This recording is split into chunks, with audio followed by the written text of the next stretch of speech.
¿Qué tal? ¿Cómo están amigos, amigas de la Octava Digital? De verdad, muchas gracias por continuar con nosotros. Hemos hablado ya en otras ocasiones sobre lo que pasa en la Sierra Tarahumara de nuestro país. Hemos escuchado voces, por supuesto, de sus pobladores, de sus líderes, quienes se quejan de lo que está sucediendo en muchos aspectos. El semanario Proceso, y quiero recomendárselo, presenta un trabajo de Patricia Mayorga, muy recomendable, titulado Caciques políticos y empresarios imponen su ley en la Tarahumara. Voy a platicar precisamente con Patti este día. ¿Cómo estás, Patti? Gracias por acompañarnos aquí en la Octava. Muy bien, gracias. Gracias a ustedes por la invitación. Oye, me llamó muchísimo la atención de verdad este trabajo, porque nos damos cuenta la forma en cómo los tarahumaras, la Sierra Tarahumara, pues cae bajo este control, ¿no? Un interés político, un interés caciquil, un interés empresarial. ¿Cómo impacta? ¿Cómo llevan a cabo ellos esas acciones que generan precisamente la afectación para las comunidades indígenas? Bueno, esto ya es de década. Bueno, como la actividad delictiva, o por llamarlo así, del narcotraficante es de décadas, ¿no? Lo llamativo los últimos años, no sé, 6, 7 años, es cómo se ha cambiado, por así decir, el negocio de estos grupos, que tradicionalmente eran como grupos o cárteles, ¿no? De narcotráfico, han cambiado y han diversificado mucho su actividad económica, o incluso delictiva, como a la tala, por ejemplo, ¿no? Ahorita también están entrando muy fuerte en el Triángulo Dorado a la siembra de aguacate, ¿no? Que eso ya lo veníamos viendo también en Michoacán y eso. O sea, están cambiando mucho su actividad delictiva justo porque pues ha bajado mucho la productividad o la producción o los costos, ¿no? De la marihuana, de la amapola. Y esto obviamente tiene impactos sociales muy fuertes, ¿no? Como el despojo, el desplazamiento forzado que no para desde hace pues ya 11 años que yo recuerde, de lo que me ha tocado cubrir, 11 años ya de comunidades completas que tienen que irse, mestizas e indígenas. Y bueno, o sea, eso no se puede entender, y desde antes no se puede entender sin la, puedes decir, complicidad o en algunas regiones coparticipación de algunas autoridades, ¿no? Sobre todo municipales, y sin que tampoco se puede entender como dependencias federales, estatales, como Semarnat, como Desarrollo Rural, no han puesto freno, ¿no? A este tipo de actividades, sobre todo en la tala y pues actividades forestales. Este, y también y que se cruza también con las empresas que de alguna manera se benefician, o con el lavado de dinero, digo, es como muy difícil de comprobar quién y cuál y ponerles nombres, pero sí, ¿no? O sea, es indudable que hay un mercado, ¿no? En el caso de las mineras o de la tala, ¿no? O del negocio maderero, pasan como si nada, todos los camiones, todos los proveedores de minería, en lugares donde a veces se les prohíbe entrar hasta médicos o a maestros, ¿no? Maestras, a o incluso a otros proveedores. Ahorita, según le han comentado en algunas comunidades, eso no me ha tocado constatarlo, ¿no? Pero hay mucho esto que no está llegando alimento con proveedores convencionales en algunas regiones como una forma también de asfixiar, ¿no? A los pueblos y que tengan que emigrar. Yo creo que de alguna manera no se notaba o no se nota tanto en la Tarahumara, sobre todo en comunidades indígenas, porque es una cultura seminómada, ¿no? Entonces, por ciclos agrícolas van migrando a un lugar o a otro, ¿no? O a veces viven en la barranca, a veces acá en la montaña. Pero bueno, se conjuga todo esto. Y esto se ha hecho más visible en los juicios, ¿no? En los juicios que ahora enfrentan varias comunidades de, de todas estas comunidades indígenas, sobre todo que han sido desplazadas, es difícil tener un censo, ¿no? Porque muchas migran sin decirlo o de manera muy pacífica, de manera muy silenciosa, pero podemos tener un pulso, por decirlo así, o tomar el pulso de aquella región. eh, las comunidades que son acompañadas por organizaciones civiles, ¿no? O que ellas mismas ya han crecido, como el caso de Mogota o Anurique, han crecido, ya sus integrantes tienen una organización y ellos mismos litigan, ellos mismos este, llevan sus casos. Eso lo vemos en Oaxaca mucho, en Chiapas, pero acá en la Tarahumara no es común, ¿no?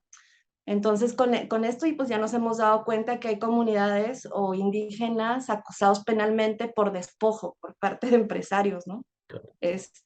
Ajá, y que ellos ya han demostrado en juicios que son los dueños ancestrales de esos territorios. Hay jueces que que se han pronunciado en materia penal y también en el Tribunal Agrario, ¿no? Que ya han dado un reconocimiento como dueñas del territorio e incluso el año 2020 hubo una sentencia eh, por el homicidio de Julián Carrillo, que creo que es el caso más sonado, ¿no? De acá, donde se ordena atender el desplazamiento de toda la comunidad, obviamente hacer justicia e investigar y castigar a los actores, autores intelectuales, ¿no? Entonces hay como pronunciamientos muy firmes de algunos juzgados en diferentes materias que uno no se explica, pues, por qué sigue toda esta gente desplazada y ya sin posibilidades de regresar, ¿no? Y han estado ganando juicios. Oye, Pati, esta actividad que bien la describes, a ver, hablamos de que de una u otra manera, sé como me decías, es muy difícil de comprobar, pero el empresario que se aprovecha de que el crimen organizado llega, desplaza a la comunidad originaria y de repente aparece ahí la inversión. Mágicamente aparece la inversión que explota ya sean los minerales, en este caso hablamos por supuesto de la madera, hablamos de minerales, me imagino como el oro, como la plata, como muchos otros, ¿no? Y que a final de cuentas, pues ellos son los que se quedan con el territorio de una manera, pues digámoslo así, como una empresa criminal. Sí, bueno, es difícil de comprobar, pero no imposible, ¿no? O sea, lleva tiempo. Eso es, en el caso de la madera, sobre todo, me refiero, es más complejo, ¿no?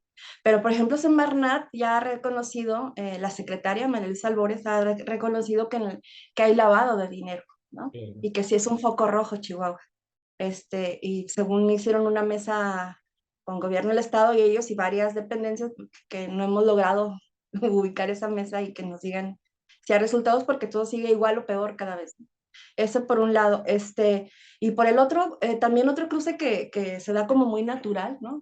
Por ejemplo, de nombres de caciques, ¿no? De diferentes regiones, que están de ahí desde décadas, años, ¿no? Es como fueron creciendo y diversificando esta actividad que como caciquil, ¿no?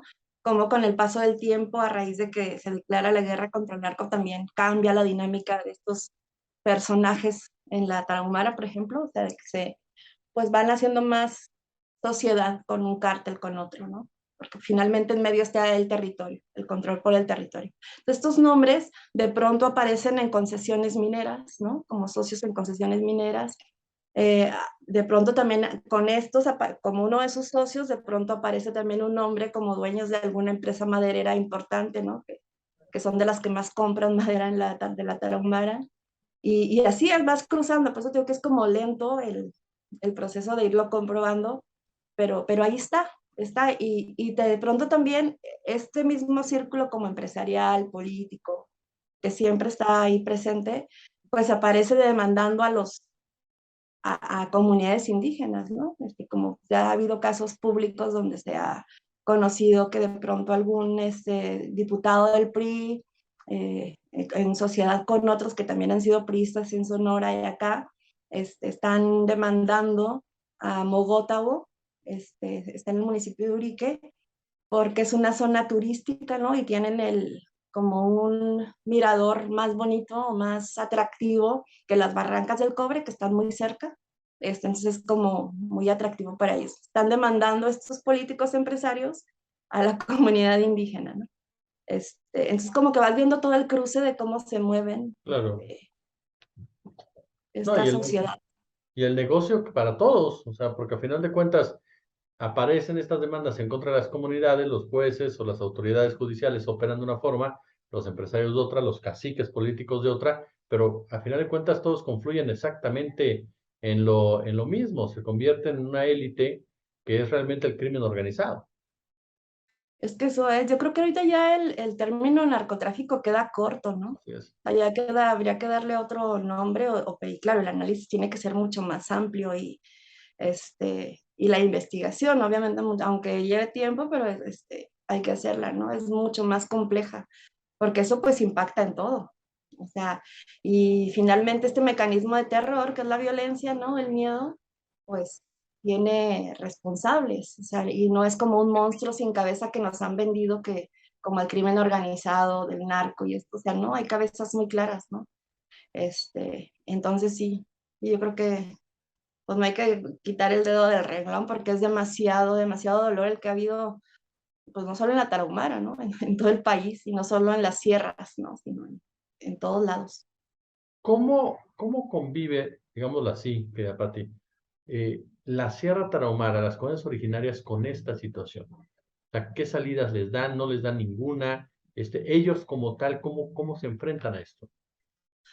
Pues que ellos tienen más recursos, o sea, recursos pues desde su cosmovisión, ¿no? Desde su misma espiritualidad, desde la forma de concebir hasta la salud, todo, ¿no?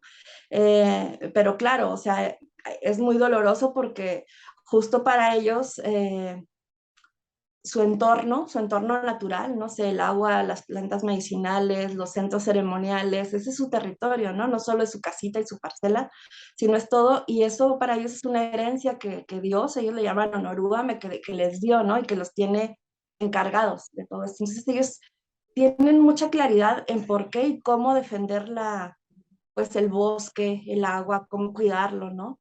Eh, no están como en contra de la deforestación, sino de todo el abuso que hay, ¿no? Se tienen muy claro. Si alguien tiene claro el mapa político, criminal, son las comunidades indígenas. O sea, a mí siempre me ha sorprendido, ¿no? Porque igual la cultura, o las 4 culturas que están en la Tarahumara, que la principal, la Rarámuri, eh, tienen una organización envidiable, pero ellos son calladitos, o sea, no son, y viven como muy aislados, ¿no? Muy dispersos. Eso permite también que no se visibilice tanto sus luchas o su forma de organización. Pero también son una cultura de paz. O sea, desde que los conquistaron, o desde que conquistaron este territorio, pues resistieron hasta donde pudieron, con esta visión de cuidar el entorno y llevar todo en paz y demás. Pero cuando ya llega como la violencia, ellos lo que hacen es irse, ellos no se enfrentan, ¿no? O sea, se van como comunidad, migran, van, se adaptan y así han estado. Aquí hay varias comunidades, aquí en Chihuahua, en otras ciudades, pues más grandes, urbanas, ¿no? En la misma sierra, en otros pueblos, o sea, ya hay más comunidades desplazadas y así va, ¿no? Son muy pocas las que acceden a denunciar o cuando acceden, es porque cada vez se denuncian más, es muy difícil que les hagan caso, ¿no? O se archivan o no dan seguimiento las autoridades. Por eso las que más han tenido como avances son las que se han hecho a través de organizaciones civiles o a través de ellos mismos comunidades que se han especializado, ¿no? En defensa del territorio y que se han animado pues a estudiar el derecho agrario y demás. Pero más o menos así, o sea, a mí me sorprende su capacidad de adaptación y de resistencia, o sea, bien doloroso, ¿no? Pero sí creo que tienen más elementos y herramientas para adaptarse que nosotros como mestizos. Claro. Patricia Mayorga, periodista de investigación, te reitero, amiga, amigo, de verdad, échale un ojo a este excelente trabajo en proceso. Yo, como siempre, quiero agradecerte tu generosidad con la octava, Pati. Gracias a ti, Jesús, por la invitación y a tu audiencia por escucharnos.